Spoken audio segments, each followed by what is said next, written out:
Hello and welcome to the podcast. This is Ron's Amazing Stories, where we play tales to take you away from today. On the podcast today, we cover a lot of ground. I answer the question, how do you go about putting together the show? Serious question. Yeah, I know it is. We have 3 listener stories that range from lights on the water to a ghost on the phone. And we have a recently recovered episode from the OTR series, The Mysterious Traveler. Sound pretty good? Oh, yes. Okay then, here is another 5-minute mystery. Another 5-minute mystery. This 5-minute mystery is being brought to you by broken glass. Nobody wants it. Nobody needs it. So why do we have it? Archaeologists have found evidence of man-made glass which dates back to 4000 BC. Now, if you're in the know, then you know that glass has been around for a long, long time. So remember, glass is your friend until it's not. Police headquarters, Inspector Harris speaking. Inspector Harris, this is Peter Arnold. Yeah? What can I do for you? Inspector Harris, I think I'm going to be murdered. What? Just a minute ago, I received an anonymous letter threatening my life. Have you any idea who it's from? No. Where are you now? I'm at my office in the Acme building, 10th floor. I'll be right over. Stay right where you are. Oh, yes, Inspector. Only hurry.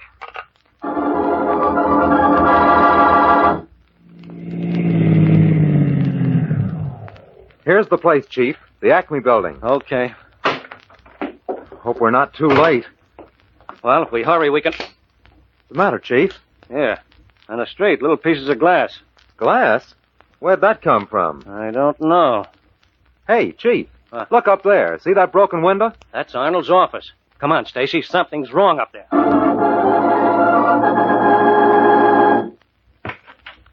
What's happened up here? Who are you? We're the police. I'm Inspector Harris, and this is my assistant, Joe Stacy. Oh, am I glad you've come. I'm Lois Cranston, Mr. Arnold's secretary. Yeah? Something terrible's happened. Mr. Arnold locked himself in this office. Yes? And just a minute ago, I heard a shot and then glass breaking. Come on, Stacy. Help me break down this door. Okay. All right. Ready? 1, 2, 3. There. Holy Moses. Look, Chief. Is anything wrong? And Mr. Arnold. Will you look at that? A bullet hole right through his head. And the window's broken. The murderer must have been standing on the roof of that building across the alleyway and fired through this window. I'm afraid you're wrong. What do you mean? I mean that I'm arresting you, Miss Cranston, for the murder of Peter Arnold.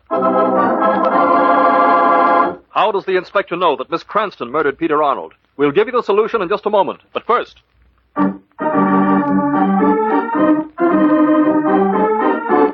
Okay, let's look at the facts of this case. Does this one qualify as a locked door mystery? On that count, no. Does the evidence suggest that she did it? Well, actually, for the first time in the show's history, a big, resounding yes. Why, you may ask? Well, it's all in the glass. Let's go back and see if I'm right. This 5-minute mystery is brought to you by Broken Glass. If you have it, clean it up before someone gets hurt. And now, back to our story. Mr. Arnold was shot from outside. The broken glass proves it. Oh, that's what you've tried to make us believe. No, Miss Cranston. You shot Peter Arnold from this very room, broke the window to make it look like the shooting was done from outside, and then went out and locked the door. It would have been a perfect murder, except for one thing. What was that? The broken window. You see, we found the fragments of glass on the street. Well? If the bullet had been fired from the outside, the fragments of glass would have gone in the direction of fire. In other words, the glass would have landed inside the room, not on the street. No, Miss Cranston, you murdered Peter Arnold. I don't know why you did it, but we'll soon get the story out of you at headquarters.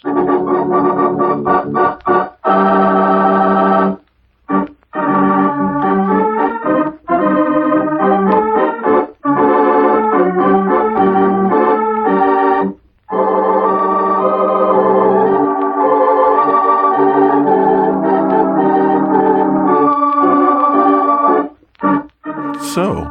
It's the little things that get you, like forgetting all about physics when committing a murder. This 5-Minute Mystery was brought to you by Broken Glass. Nobody wants it. Nobody needs it. So why do we have it?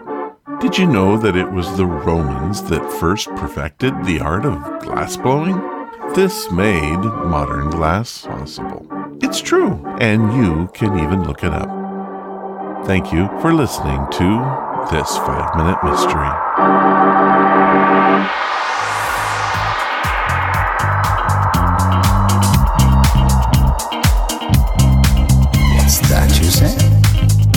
Jose Munoz shared a story with us in episode number 375. Later, he sent in another email asking this question.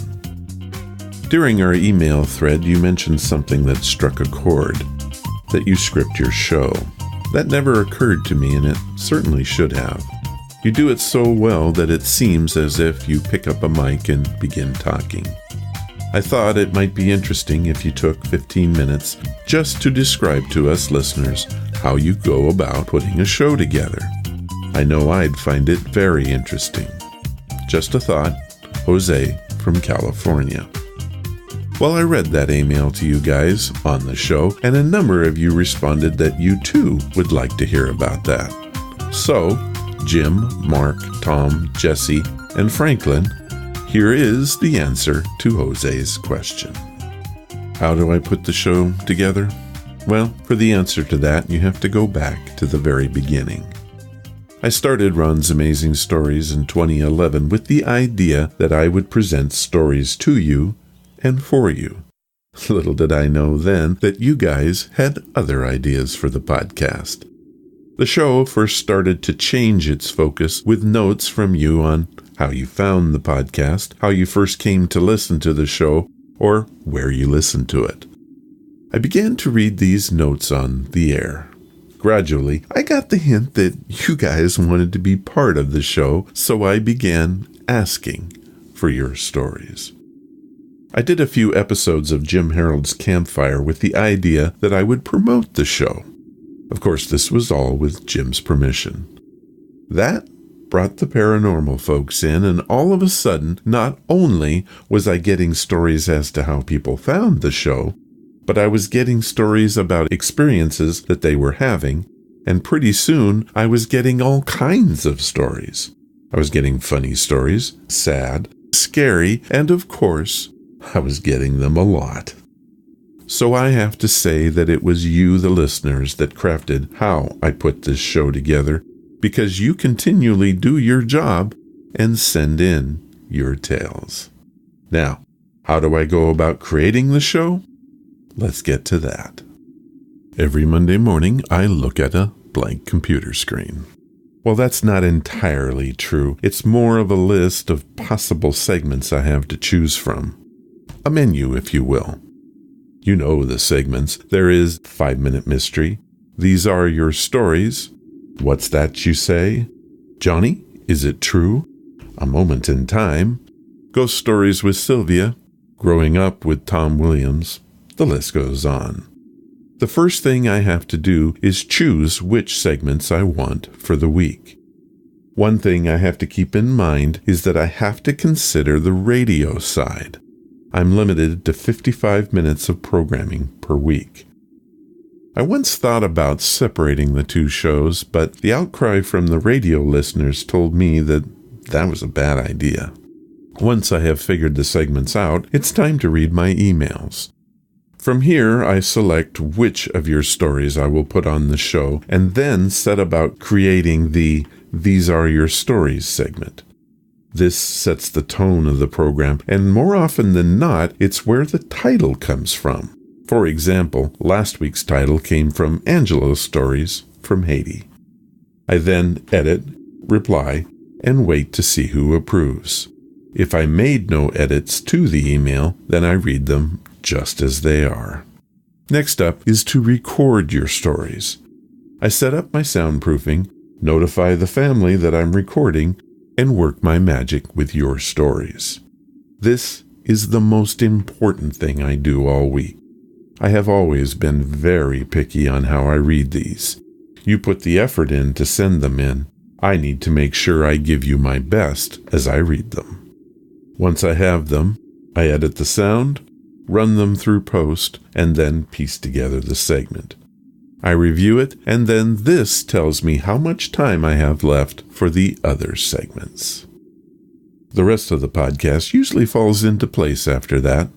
Some segments are harder to produce than others. For example, A Moment in Time or Johnny Is It True requires a lot of research to make sure that I've got my facts straight. An interview has to be edited from start to finish, and that can be very time-consuming. Each segment presents its unique challenges. The easiest of them are the old-time radio shows. Basically, I already have all the knowledge and facts in my head. After all, I've been a fan of OTR since I was 20 years old when I first began listening to CBS Radio Mystery Theater. Also, I never edit these programs. I want you to experience the way it was when it first aired.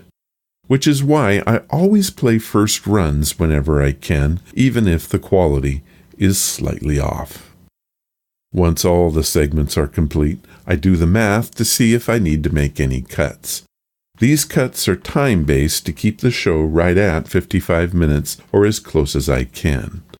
Jason Dowd, our radio producer, has been very kind and has let me bounce right up to 60 minutes and only squawks when I go over.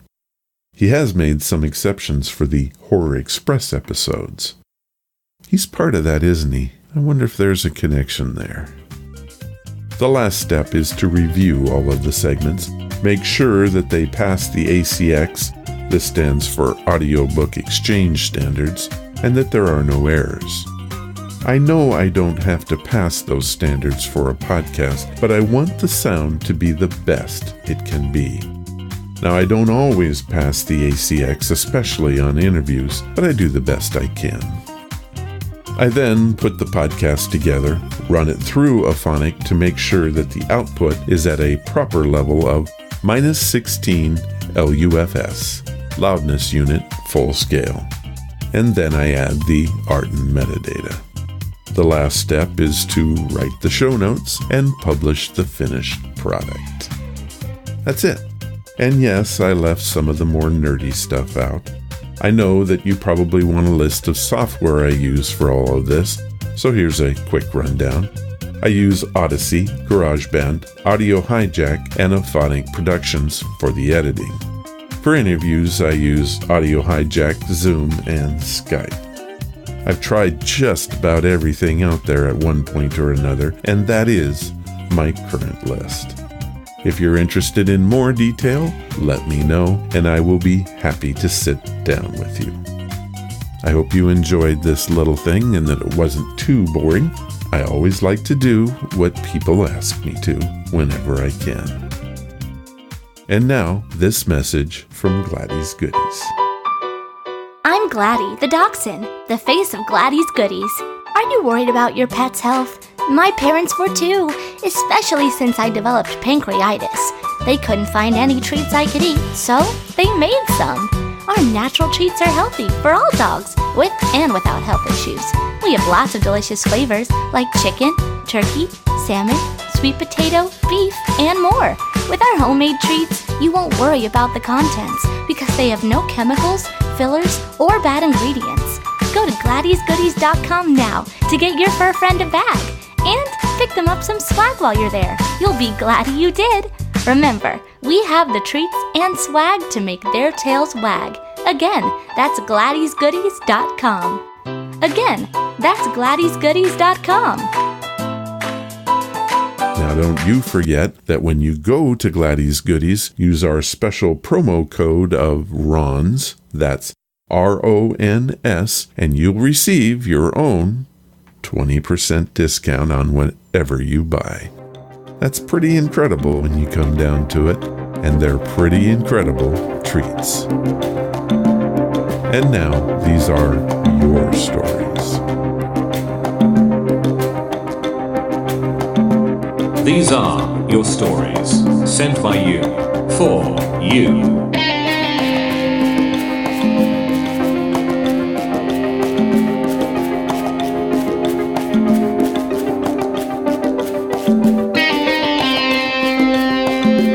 I did want to report on the progress of the UFO podcast. I've given up on snagging a top-shelf ufologist for the show. I guess they're just a little too busy to answer requests, so I'm moving on to Plan B, and will host the show with another well-known podcaster or someone else who will answer my emails. I'll keep you posted. I do have all the UFO stories I need from you guys. My thanks to everyone that sent one in. Believe it or not, UFO stories are the hardest to come by, and we've had 6 of them. Very nice. Since I only needed 4 for the show, I'll read one of the 6 right now. Robin Marsh from Lake Charles, Louisiana, sent in this email. Hey Ron, I don't like to talk about this, but yet I want to tell it. You've asked for unidentified flying object stories, and I have one. While I doubt this was an alien, I just don't know what the heck it was. Here is my story. Please feel free to edit and use it on your show wherever you think it fits. Thank you for your podcast. I never miss an episode. They're like a breath of fresh air in a smoky room.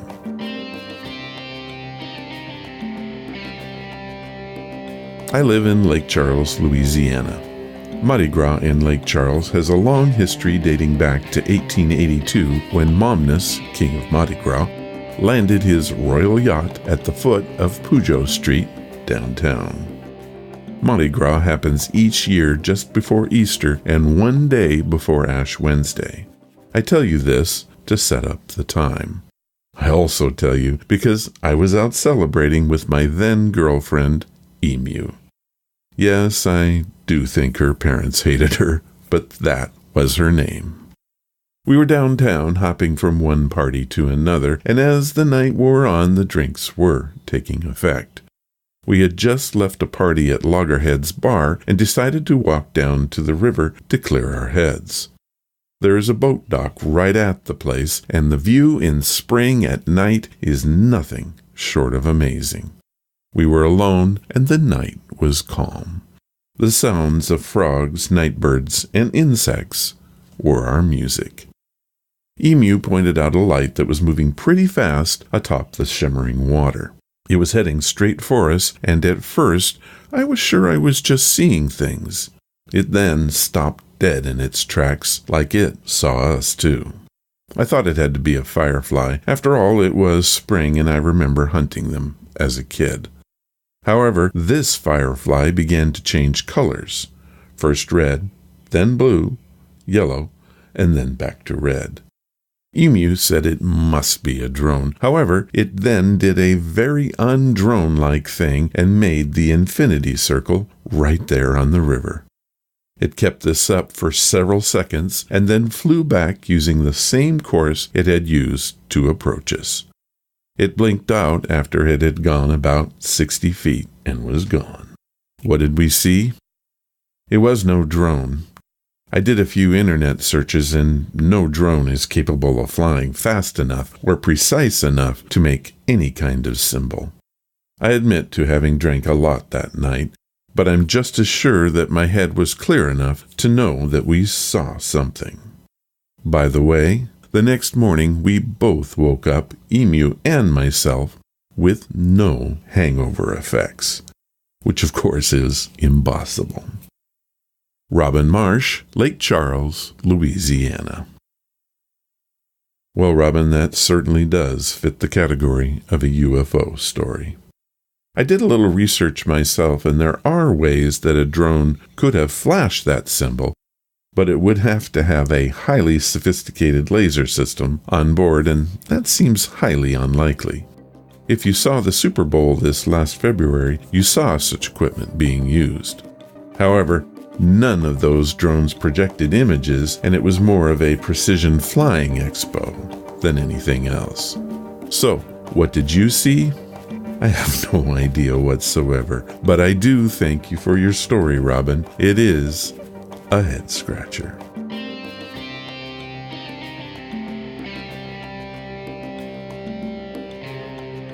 This next story is the shortest we've heard, but is a downright head-scratcher. one of my favorite types of ghost stories. It was sent in by Dennis Duquesne from Seattle, Washington. I will forego reading the entire email and let Dennis's words do all the talking. He did ask the question, can ghosts dial a phone? He has called his story Ghoulish Caller.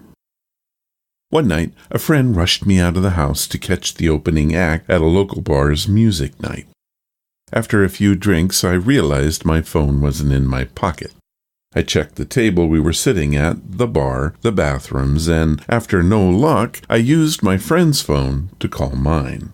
After 2 rings, someone answered, gave out a low, raspy giggle, and hung up. They never answered again. I eventually gave it up as a lost cause and headed home. I found my phone lying on the nightstand, right where I left it. Dennis Duquesne, Seattle, Washington. Well, Dennis, that's as creepy as it gets and very well written. Thank you for sending this one in, and to answer your question, I'm not sure if ghosts can dial the phone, but I am sure I don't want to know.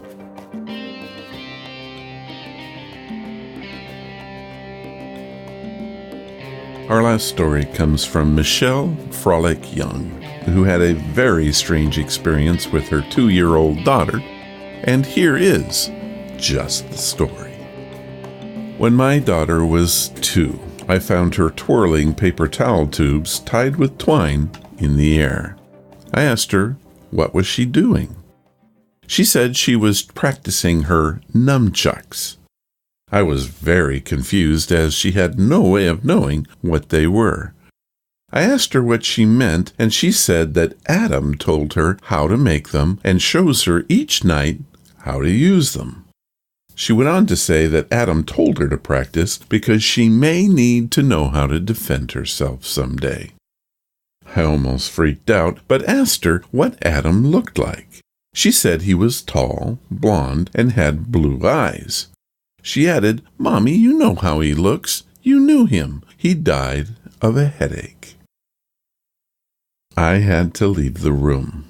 You see, 4 months before she was born, my tall, blond, blue-eyed martial art boyfriend had died of a brain aneurysm at the age of 27. He was her father. She has not spoken of him since and is now 27 years old. She did continue with the martial arts and is quite good now. I thought of this the other day and asked her if she remembered the event. She did not. Michelle Frolic Young from Parts Unknown. Wow. Thank you for your story, Michelle. It sounds like Dad wanted to keep his little girl safe the best way he knew how.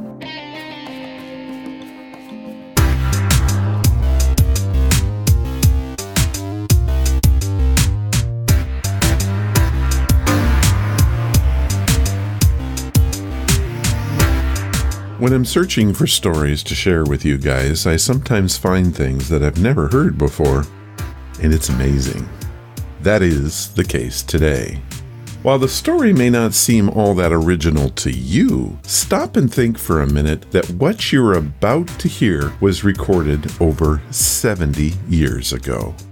It tells of the first venture into space, but from a completely different perspective. The story is called Planet Zevious and comes from one of my favorite OTR series, The Mysterious Traveler. It first aired on the Mutual Broadcasting System on August 2nd, 1948. Now this was a replay from an earlier version, which unfortunately has been lost to time. Transcribed. The Mutual Broadcasting System presents The Mysterious Traveler. Written, produced, and directed by Robert A. Arthur and David Coben, and starring 2 of radio's foremost actors, Ralph Bell and Brett Morrison, in The Planet Zevious.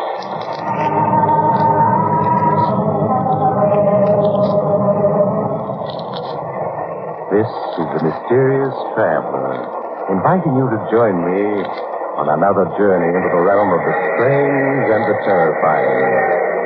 I hope you will enjoy the trip, that it will thrill you a little and chill you a little.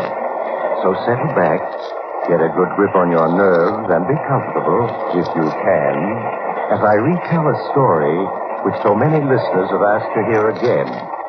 It's the story I call The Planet Zevious.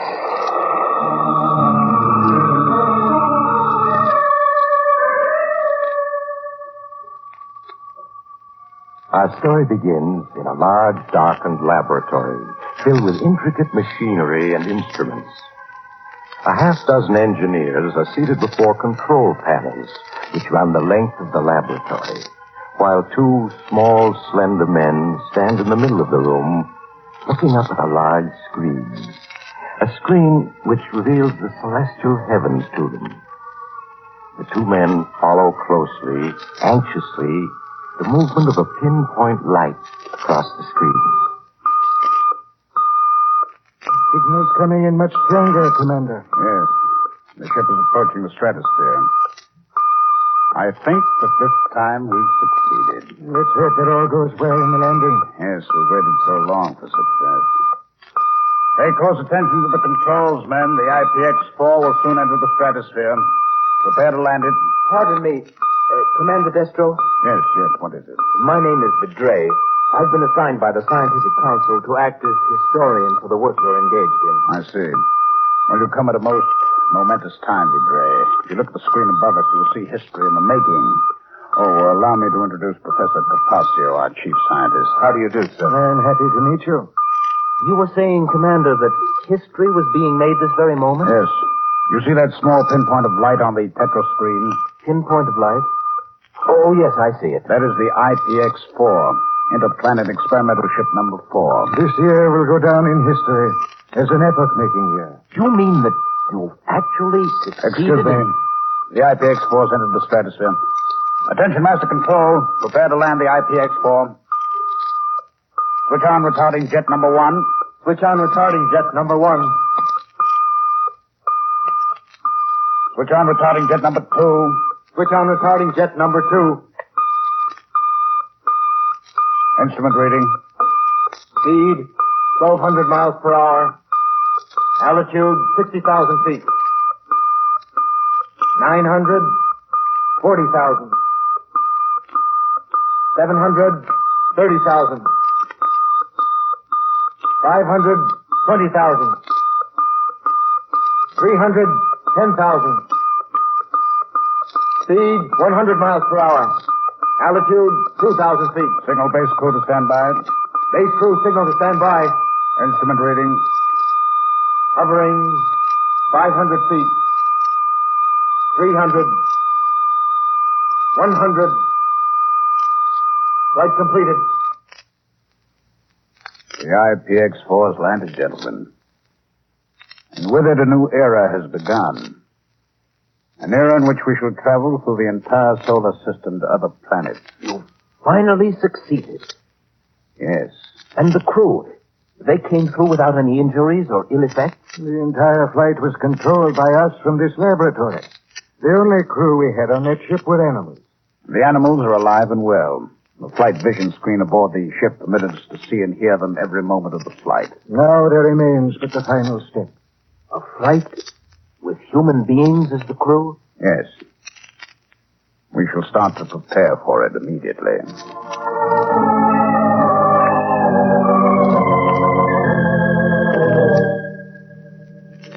Ready for flight, sir. The crew are at their stations. Thank you. Professor, why don't you show our young friend through the ship while I have a last-minute conference with my officers? Of course, Commander. Come along, Vidray. You'll be more than interested. Well, thank you. I should like to see the rest of the ship. Well, as you probably gathered, this is the fuel room. Mm-hmm. Well, on the deck below are the nuclear propulsion engines. Watch your head. Oh, yeah. Now, this is the crew's quarters. And beneath it are storage quarters for ship supplies and equipment. It's strange, Professor, but from the outside, the IPX-4 seems so much larger than from in here. Well, that's easy enough to explain, Vidray. You see, the IPX-4 has There's a hull within a hull, and this is the inner hull. Oh, I see. And it's the outer hull that protects it. Yes. To break through the field of gravitation of this planet, we must achieve a speed of 20,000 miles per hour. At that speed, friction creates great heat on the outer hull. Heat which we, fortunately, won't feel in this hull. I understand. Is this the control room? Yes. Now, don't be overawed by these hundreds of controls and instruments. In time, you'll come to understand them all. That large screen, is that the eye of the ship? Yes. Once we're in flight, what lies before us is projected on the screen. Stand by, Zal, for flight orders. Yes, sir. Stand by for flight orders. Well, gentlemen, the moment has arrived. Sound warning signal. Sound warning signal.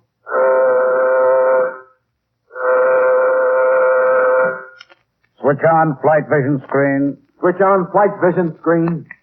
Establish contact with base. Establish contact with base. Cut in nuclear jet number 1. Cut in nuclear jet number 1. We're taking off, Idre. Cut in nuclear jet number 2. Cut in nuclear jet number 2.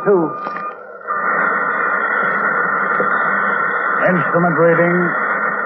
Rate of flight, 500 miles per hour. Altitude, 1,000 feet. Rate of flight, 2,000 miles per hour. Altitude, 150,000 feet. Don't worry if you start to black out, Idre. It's to be expected. The crew is conditioned for it. Rate of flight, 5,000 miles per hour. Altitude, 140,000 feet.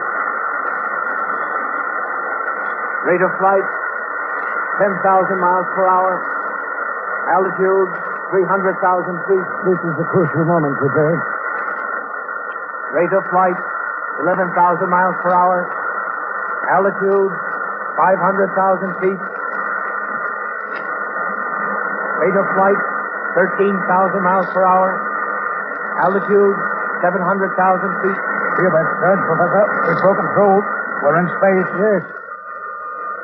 Rate of flight, 24,000 miles per hour. Flight distance covered, 2,000 miles. We've made it, Professor. With each minute of flight, our speed accelerates. Yes. We should soon reach our maximum speed of 50,000 miles per hour. Rate of flight, 30,000 miles per hour. Flight distance covered, 3,000 miles. Take over, Zal. Yes, sir. What's the matter with Vidre? Did he black out? Yes. He wasn't conditioned for the flight. Oh, he'll be all right in a few minutes. When he is, bring him into the chart room. I'll be plotting our course.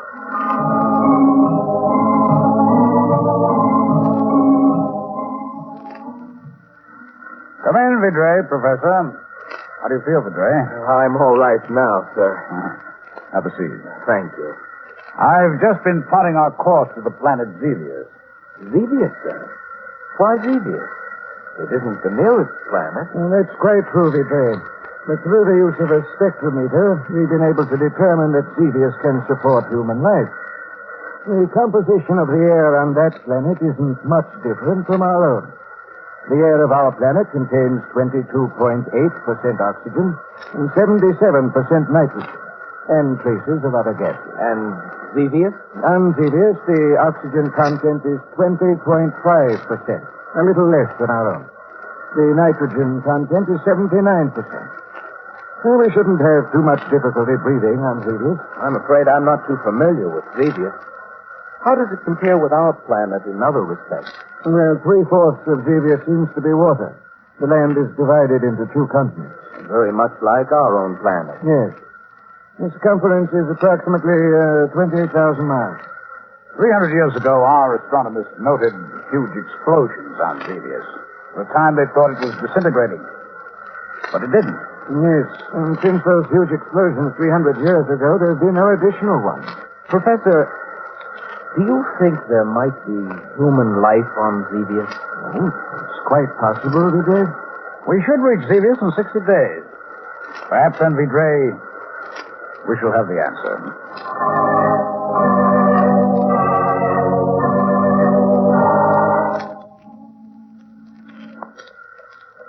Stand by to land on Zevious.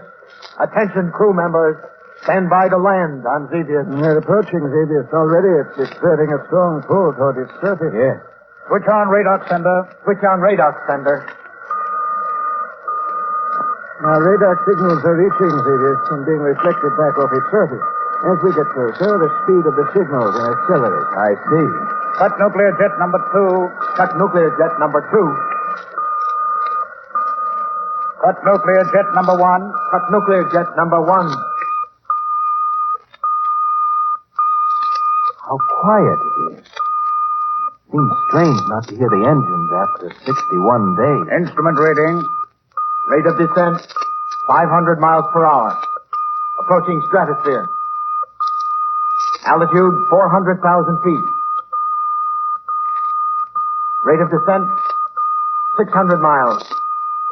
Altitude, 300,000 feet. Our speed is increasing. Why? We're in Zevious orbit. Gravity is pulling us down toward it. Switch on retarding jet number 1. Switch on retarding jet number 1. Instrument reading. Rate of descent, 400 miles per hour. Altitude, 200,000 feet. Professor, look. You can clearly make out Zevious' surface now. 300 miles. Yes. Altitude, We're near the coast of 100,000 one of the feet. continents.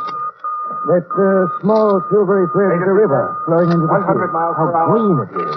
Altitude. Zevious has plant life, just like our own planet. Yes, that river's quite a large one. Far larger than any we have. Hovering. Only 50,000 feet. Commander's Altitude, evidently going to land near that 1,000 feet. mountain overlooking the river. Rather hilly country. Yes. 800. Too bad darkness is falling. 600. 400. 200. 100. Flight completed. We've landed. Cut retarding jet number 1. Cut retarding jet number 1. Cut radar sender. Cut radar sender. Well, gentlemen, we've done it. Flown 80 million miles from our own planet to Zevious. Congratulations, Commander. Thank you. Well, it's already grown dark. We'll wait until morning before leaving the ship. Meanwhile, Professor, I suggest you make extensive tests of the air on Zevious. We can't be too careful. Quite agree. I'll proceed at once, Commander. You'll have a full report by morning.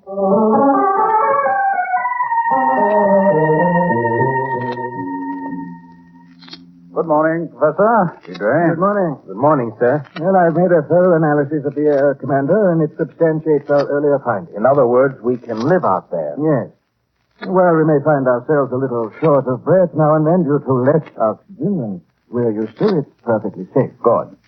I'll give orders to have the nuclear copter assembled for flight. The three of us will make an exploratory trip over this area. Be prepared to leave in exactly 1 hour.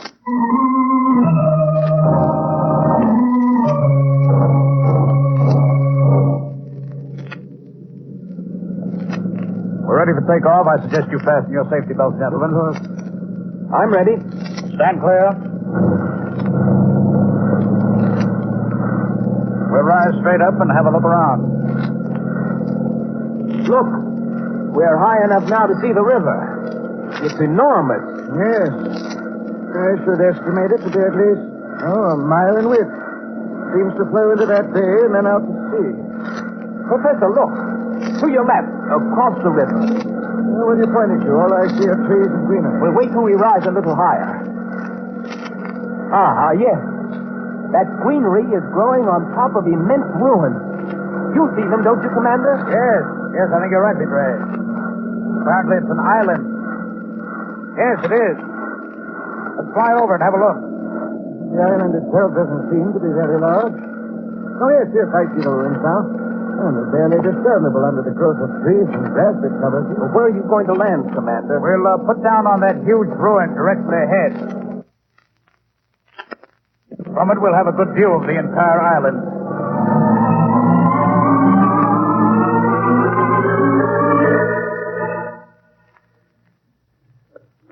These ruins are truly amazing, Commander. Thousands and thousands of buildings and dwellings covered by trees and grass. These are the ruins of a great civilization. How old would you estimate these ruins to be, Professor? From a rather hasty study of the plant life that's grown over it, I should say approximately, 300 years. 300 years. Do you think those huge explosions our astronomers saw on this planet 300 years ago might have wiped out this civilization? That's quite possible, Commander. Where's Vidre gotten to? Oh, there he is. Oh, Vidre, don't get too near the edge. You may fall over. I'm being quite careful, Professor. I just wanted to see what was below us. This ruin we're standing on must have been a huge building leveled by some great force. If you look over the edge, you'll see that it slopes down to what seems to be streets. Streets? Yes, very much like those on our own planet. It would be quite possible for us to make our way down the side of this ruin to the bottom. Can't be more than 200 feet. What do you think, Professor? Why not? By all means, let's descend and have a look around.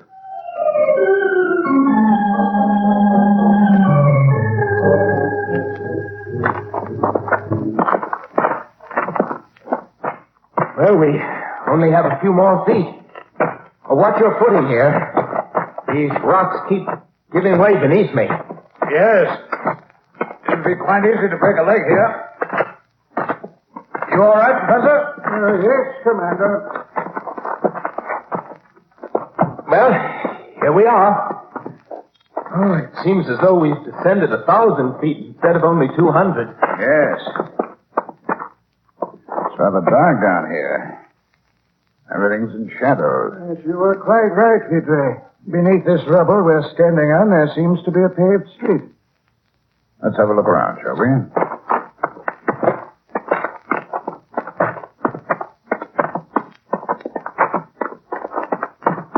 Look at those ruins. They seem to have been huge buildings. Yes. If I'm any judge, they must have been 7, 8, perhaps 1,000 feet high. Apparently, this civilization was almost as highly developed as ours before it was destroyed. Yes. Professor, do you think it's possible that there may be descendants of the people who built this civilization? It's possible, of course, but as yet I've seen no signs of them. Look, there's a building which hasn't been entirely destroyed. Let's have a look inside. Yes, by all means. Perhaps we'll discover objects that will give us more information about the race that once lived here. How huge that entrance is. It looks quite dark in there. Unfortunately, I have a small torch. Come along.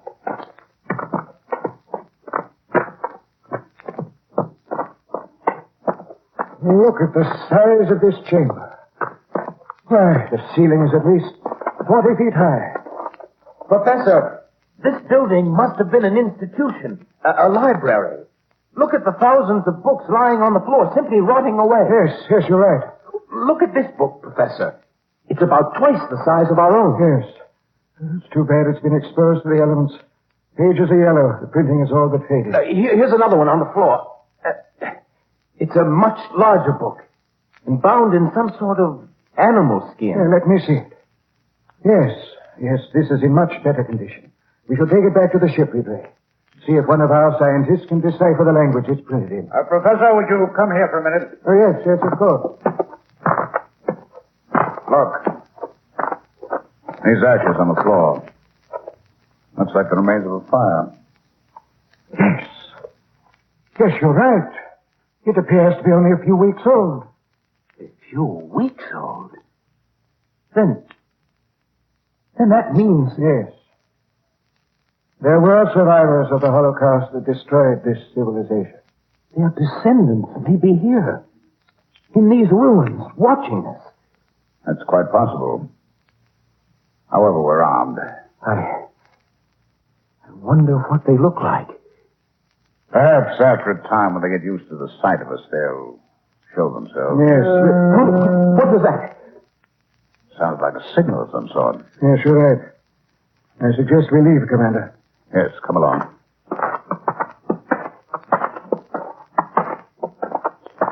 It feels good to get out of that dark chamber. There it is again. Only much closer. There's no need to get alarmed, Vidre. If we only knew what they look like. I dare say we frighten them as much as they do us. I think we're being followed. I saw a huge figure back there slipping from one ruin to another. Oh, nonsense, Vidre. It's your imagining. Yes. Yes, I think you're right. For a moment, I caught a glimpse of someone behind us, too. We're almost at the foot of the ruin, which we descended. We haven't much further to go. Perhaps we ought to fire our weapons as a warning. No. They'd surely take it as a threatening gesture. We don't want to do that. Yes, well, here we are. Let's not waste any time climbing to the top.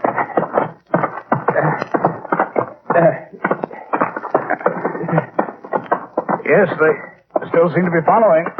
Now and then I can make out a shadowy figure. It's almost impossible to tell what they look like. They cling to the shadows. They seem enormous. Much larger than ourselves. Mustn't let your imagination run away with you. It's amazing how much faster we're going up than when we came down. We're almost at the top. I have a feeling they won't try to climb this ruin after us. Evidently, they don't like daylight. Here we are. Professor, look out! Oh, it's close. What was it? They threw some sort of weapon at you. Oh, it's something but a long, round pole with a sharp piece of metal on the end. It's a spear. We have them in our museums. It's the weapon of a primitive tribe. Then they must be little more than savages. Yes. And I don't think they'll come after us, but I suggest we take off and return to the ship.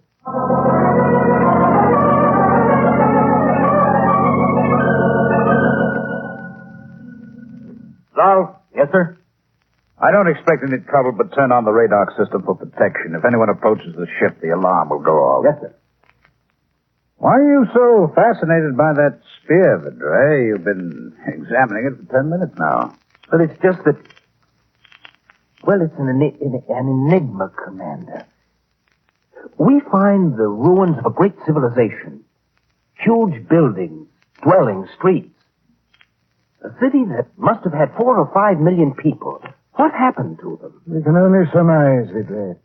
Perhaps it was a violent quake, a gigantic tidal wave, or some other huge force that all but wiped them out. And this spear...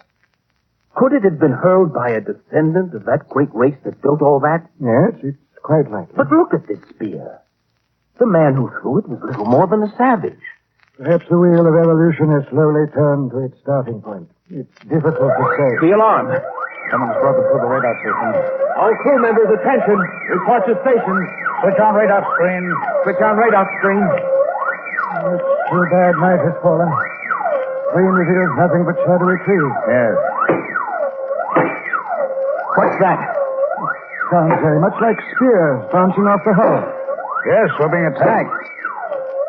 One of those spears can certainly do us no harm. Commander, look at the radar screen. It's a huge figure. It's hard to make out. He's carrying a burning torch. Yes. Sal. Yes, sir? If that figure carrying that torch attempts to approach, fire on him with a ray beam. Yes, sir. Look, he's running towards us. Yes, he's out to set the ship on fire. Look how huge he is. He's simply gigantic. Yes, sure is. Salt, fire. Yes, sir. He's down. Only a few yards from the ship. Yes. He doesn't seem to be dead. I can see him moving. A burst from a ray beam would have killed any of us. It only seems to have wounded him. Salt. Yes, sir. Order a party of 6 men to go out and bring that monster in here. Yes, sir, at once.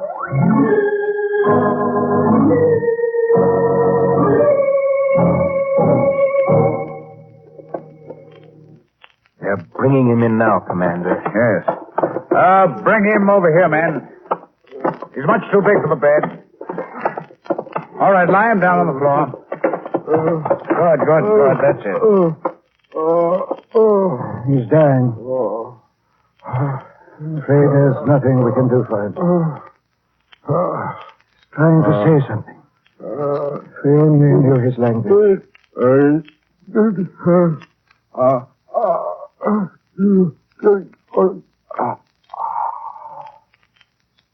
Professor. He's dead.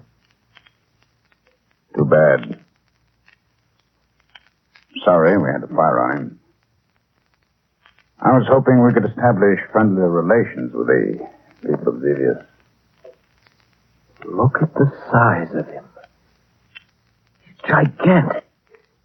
Even larger than I thought. Yes. You must measure at least. Here, let me see.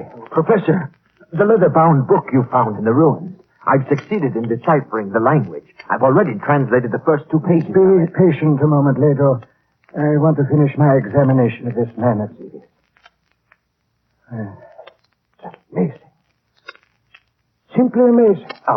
This book you found is apparently the key to their civilization. As soon as I've translated the rest of it, I'm sure we'll have a... This man of Zevious, I should say he weighs at least 200 pounds.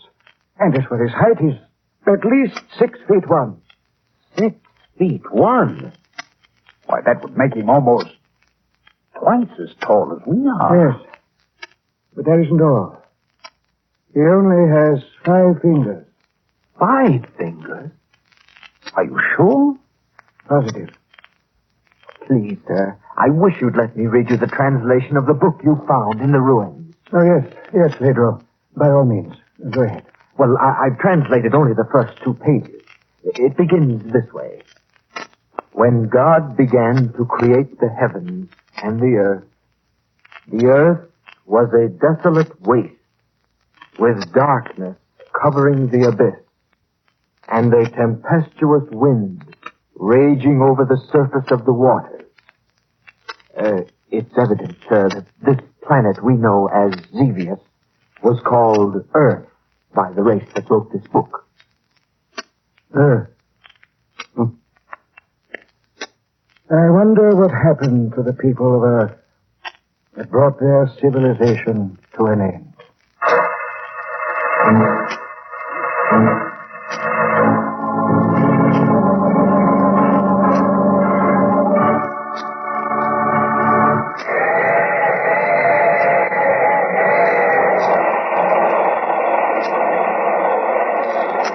This is the mysterious traveler again. Did you enjoy our little visit to the Planet Zevious, or better known to us as Earth? What's that, madam? You don't like the thought of civilization being destroyed? Well, fortunately, it doesn't have to happen. Not if we don't want it to. Oh, by the way, all names of characters in this story were fictitious, and any resemblance to the names of actual persons is strictly out of this world. And, oh, you have to get off here. I'm sorry. But I'm sure we'll meet again. I take this same train every week at this same time.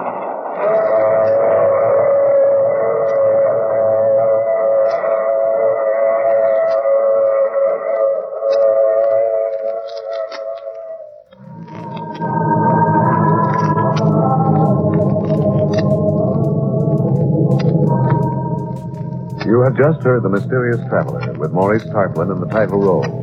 Others in our cast were Ralph Bell, Larry Haynes, and Lawson Zerby. All characters in this story were fictitious. Any resemblance to the names of actual persons living or dead was purely coincidental. Original music composed and played by Al Finelli. Bill Tompkins speaking. This is the Mutual Broadcasting System.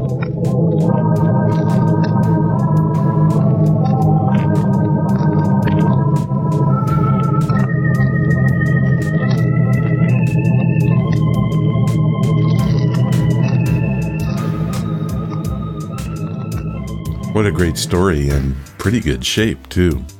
Did you hear those record clicks?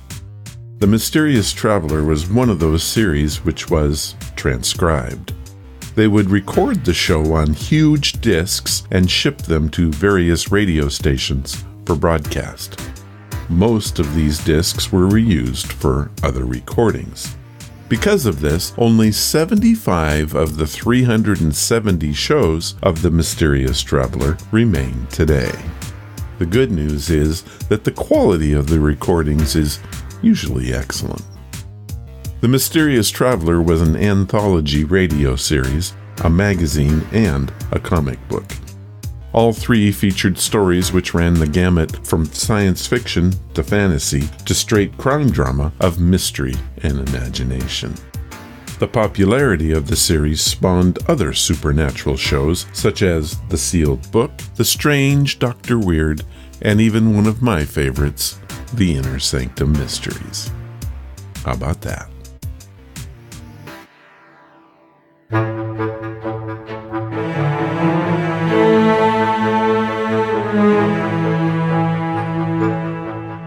This podcast is over now.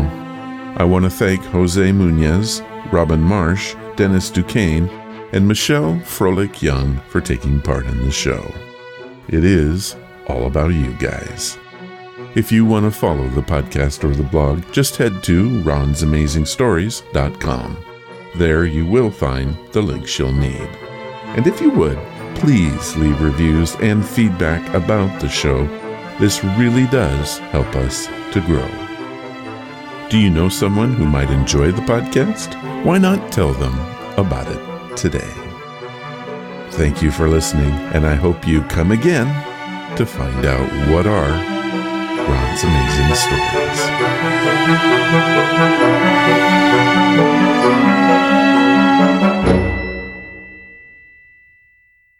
All of the vintage audio used in the podcast is believed to be in the public domain. Ron's Amazing Stories does not own the rights to any of the old-time radio used here. If you hold the rights to any of the shows played, please contact us immediately at ronsamazingstories.com.